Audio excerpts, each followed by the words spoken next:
এলিয়াস। এই শব্দটি বাক্যে অ্যাডভার্ব হিসেবে ব্যবহৃত হয়, যার অর্থ হচ্ছে ওরফে, অন্য নাম, আর এক নাম ইত্যাদি।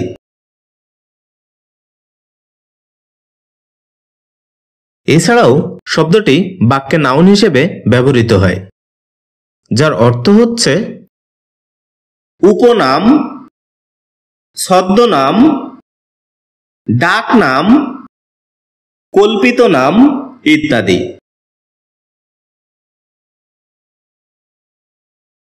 যার উল্লেখযোগ্য কিছু সিনোনিমস হচ্ছে নিকনেম, সারনেম, অ্যানোনিম, আদারওয়াইজ ইত্যাদি।